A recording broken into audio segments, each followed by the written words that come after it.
평소에 뇌졸중에 대해서 궁금했던 것들 여기 계신 네 분의 선생님들이 속 시원하게 답을 한번 드리도록 하겠습니다. 자, 첫 번째 질문은 장민욱 교수님께 드려볼게요.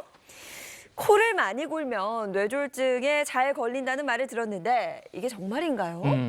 네. 바로 이 부분은 정답. 아, 그래요? 네. 단순히 코 골았다고 뇌졸중이 왜 걸리나 생각하실 수 있죠. 근데 코골이를 좀 쉽게 조그맣게 하시는 분들은 괜찮습니다. 하지만 코골이 때문에 이 무호흡증이 생기시는 분들이 굉장히 많습니다. 있죠, 많죠. 아주 잠깐이라도 숨을 멈추게 되면 저산소증에 빠질 수가 있고 이 저산소증이 바로 뇌에 심각한 타격을 주는 것이 아니라 저산소증 때문에 이 교감신경계와 부교감신경계의 균형이 깨지게 되는데요.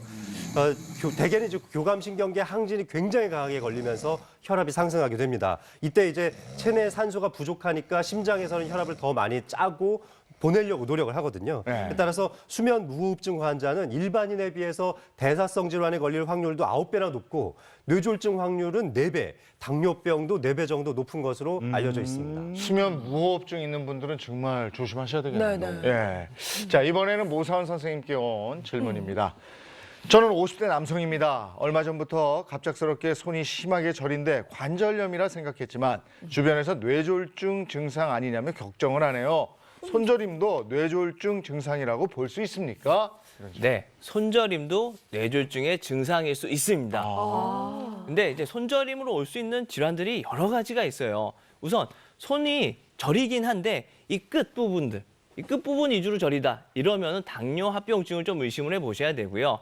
저린데 전체적으로 목부터 전체가 다 저리다? 그럼 우리 경추추간판 탈수증, 목 디스크를 좀 의심해 볼 수가 있겠어요. 근데 이 어깨, 팔 쪽은 괜찮고 손, 이 중간, 요 세 손가락이나 요 새끼손가락까지 요 4개가 위주로 좀 저리다 하면은 우리 손목 쪽에 인대가 증식하면서 오는 손목 터널 증후군이 아닐까 이제 생각을 해보셔야 되고요. 그럼 도대체 이 중풍과 관련된 뇌졸중과 관련된 손저림은 뭐냐? 전체적으로 저림이 있는데 피부 감각까지도 좀 이상한 거예요. 그리고 제일 특징적인 건요, 물건을 못 짚습니다. 평소에 내가 하는 건데 갑자기 펜을 집으려고 그러는데 나는 의식이 명확해요. 네. 난 집으려고 다 했어요. 집은 줄도 알았는데 나도 모르게 자꾸 숟가락도 밥 먹으려고 갑자기 이런 식으로 저림이 나타난다고 그러면 뇌졸중을 의심해 보셔야 됩니다. 그렇군요. 알겠습니다. 이번엔 장민욱 선생님이 답변해 주세요. 네. 안녕하세요. 뇌졸중은 어떤 치료를 받는 건가요? 수술을 받는 경우가 많던데 뇌를 절개하는 수술인 건지 궁금합니다. 이러셨어요. 이거는 X입니다. X. 네. 뇌졸중 치료하면 진짜 뇌를 절개하고 열어서 뭔가 뇌를 뚫어주고 막힌 걸 이제 터줄 것 같은 느낌이 들지만 하지만 뇌를 절개하는 수술은 전체 환자의 약 5%도 되지 않습니다. 최근에는 환자들이 조금 일찍 오시는 경향성이 좀 높아지긴 해서 혈관을 뚫어줄 수 있는 시술을 한 50% 이상 정도의 환자들이 받고 있는데 네. 전부 다 머리를 절개하는 수술은 아닙니다. 4시간 반 이내에 오시면은 혈관을 약물로 뚫어줄 수 있는 정맥내 혈전 용해술이라는 것을 받으실 수 있어요. 그저 링게르처럼 주사 한 대 맞으면 혈관이 뚫리는 겁니다. 예. 이렇게 해서 뚫릴 가능성은 약 15%로 비교적 좀 낮은 편인데요. 이걸로 해서 혈관이 뚫리지가 않으면은 바로 혈관을 직접 저희가 마치 굴뚝 청소를 하듯이 스텐트라고 하는 이 모기장 형태의 그물망을 설치를 해서 뚫어주는 시술을 하기도 하는데요.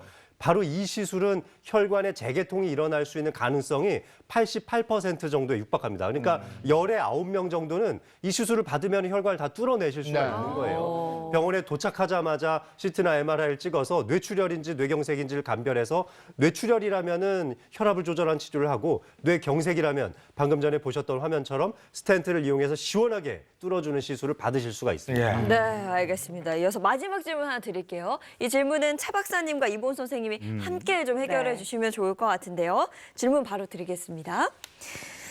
남편이 뇌졸중 가족력이 있어서 음식에 특히 신경을 많이 쓰는 편입니다. 하지만 가족들 전부 입이 좀 짧은 편이라 식단 조절이 쉽지가 않네요. 평소 식단 체크를 해주시면 큰 도움이 될 것 같은데 저 좀 도와주세요라는 사연이고요. 직접 그 식단을 한번 보내주셨습니다. 보면서 한번 이야기를 나눠보도록 할게요.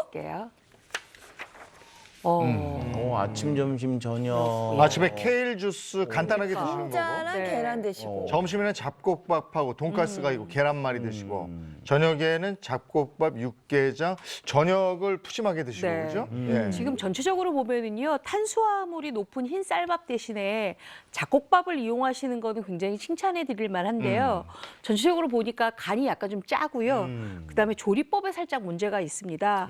이 뇌졸중 예방에 제가 추천하는 조리법 중에서는요, 일단 튀김 음식은 되도록이면 구이나 찜으로 조금 조리법을 바꾸시는 게 좋고요. 그다음에 동물성 기름보다는 참기름, 들기름과 같은 식물성 기름을 이용하시는 것도 좋습니다. 그리고 또 하나는 우리나라 사람들이 약간 국물을 좋아하잖아요. 그러다 보니까 서양보다 그 염도가 한 3 내지 4 정도 소금의 섭취량이 좀 많다고 합니다. 그래서 네. 우리가 음식을 끓였을 때 너무 짜게 양념을 하시면 맛을 볼 수가 없거든요. 그러니까 약간 식혔을 때 간 조절을 하시는 게 좋고요. 그다음에 설탕을 너무 많이 넣게 돼도 이 짠맛을 보완할 수 없으니까 그것도 좀 주의하시는 게 좋습니다. 네. 그리고 또 저염이라든지 무염 간장 사용하시는 게 좋고요. 기능성 소금 쓰시는 게 좋고 되도록이면 된장을 쓰시는 것도 좋고요. 또 약간의 새콤하게 잡수시면은 짠맛을 조금 없애면서 드실 수가 있으니까 이런 방법으로 한번 드시는 것도 참고해 보시기 바랍니다. 그리고 좀 보니까 몇 가지 좀 그래도 칭찬할 만한 것들이 있는데요. 이게 뭐 감자, 그다음에 달걀, 그다음에 케일, 요거 섭취 굉장히 칭찬할 만합니다. 특히 이제 아침에 그것들을 잘 드시는데 이제 케일 같은 경우는 비타민 K가 풍부해서 혈전을 좀 막아주고요. 칼륨도 풍부하기 때문에 나트륨 배출에 도움이 되면서 아울러 식이섬유와 엽록소가 풍부하기 때문에 노폐물 제거에도 도움이 됩니다. 그리고 우리가 달걀 그러면 콜레스테롤만 생각하셔가지고 나쁜 줄 아시는데요. 그 노른자에는 레시틴 같은 경우는 오히려 혈관 속에 있는 중성지질을 떨어뜨리는 효과가 있기 때문에 뇌졸중 발생을 좀 예방하는 효과들이 있습니다. 그리고 감자는요, 칼륨이 매우 풍부한 식재료 중에 하나인데 이거를 또 지금 쪄서 드시잖아요.